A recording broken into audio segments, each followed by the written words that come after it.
روشنی کے سفر میں آپ اپنے میزبان آفتاب احمد خان زادہ کے ساتھ ہیں۔ اگر کوئی پاکستانی یہ کہتا ہے کہ اسے دوزخ سے نہ ڈراؤ، وہ تو پہلے ہی دوزخ میں رہ رہا ہے، تو آپ ہی کہیے وہ کیا غلط کہتا ہے۔ بس فرق اتنا سا ہے کہ وہ سچائی کو مان رہا ہے اور کھلے عام اعتراف کر رہا ہے۔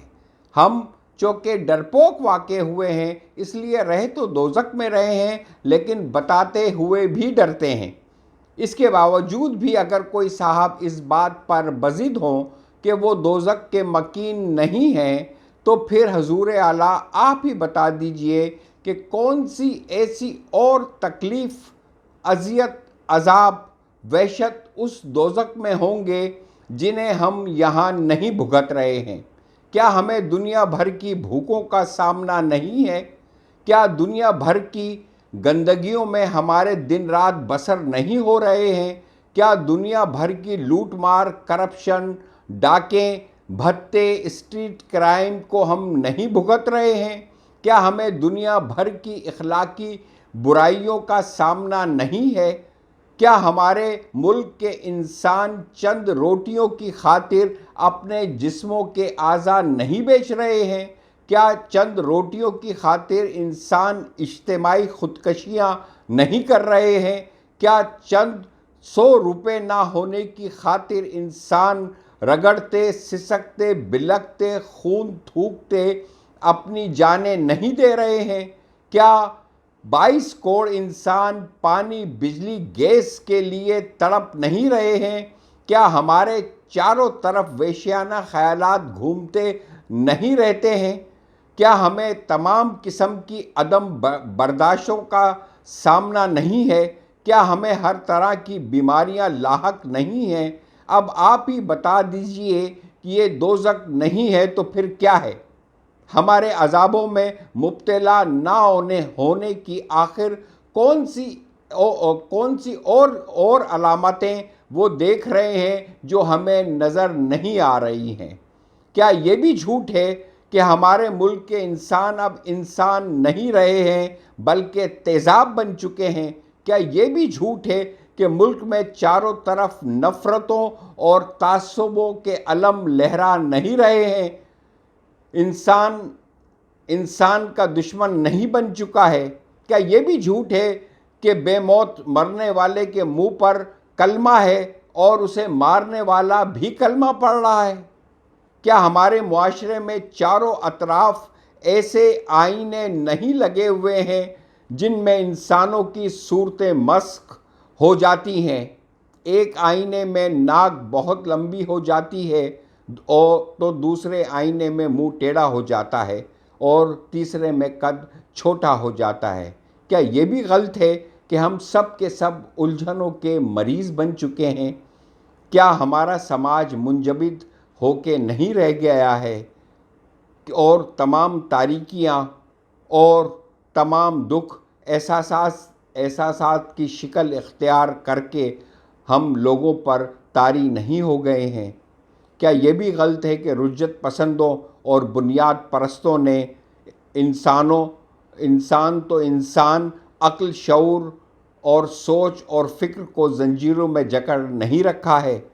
کیا ملک میں چاروں طرف مردہ ہوائیں نہیں چل رہی ہیں جو ہر زندہ چیز کو مردہ کرتی جا رہی ہیں؟ یاد رکھیں، تمام عذاب، تمام المیے، تمام اذیتیں، تمام تکلیفیں مل کر انسان میں عدم برداشت کو جنم دیتی ہیں، اور پھر اس سے بڑا عذاب، المیہ، تکلیف اور اذیت کوئی اور نہیں رہتی ہے، کیونکہ عدم برداشت سے زیادہ کوئی اور چیز وحشت ناک نہیں ہو سکتی ہے۔ دنیا کے نامور ماہر نفسیات نیپولین ہل لکھتا ہے، جب انسان ترقی کا افق، شعور اور آگاہی کی نوروں سے منور ہوگا اور وقت کے ساحل کی ریت سے جہالت کے قدموں کے نشانات مٹ جائیں گے، تو انسان کے گناہوں کی کتاب کے آخری باب میں یہ لکھ دیا جائے گا کہ سب سے بڑا گناہ جو انسان سے سرزد ہوتا چلا آ رہا ہے وہ عدم برداشت ہے۔ عدم برداشت کے تلخ ترین مظاہرے مذہبی، نسلی اور معاشی تعصبات اور تفریق سے جنم لیتے ہیں۔ خدایا، ہم تیرے فانی بندے کب تک اس غلط فہمی میں مبتلا رہیں گے کہ ہمارے عقائد اور نسل سے تعلق نہ رکھنے والے لوگ زندہ رہنے کے حقدار نہیں ہیں، اور ہر وقت انہیں نیست و نابود کرنے کی کوششوں میں مصروف رہیں گے۔ ہم اس دنیا میں تھوڑا عرصہ جینے کے لیے بھیجے گئے ہیں۔ ہمارا یہاں قیام ایک شمع کی مانند ہے جو جلائی جاتی ہے، تھوڑا عرصے روشن رہتی ہے اور پھر ٹمٹما کر بجھ جاتی ہے۔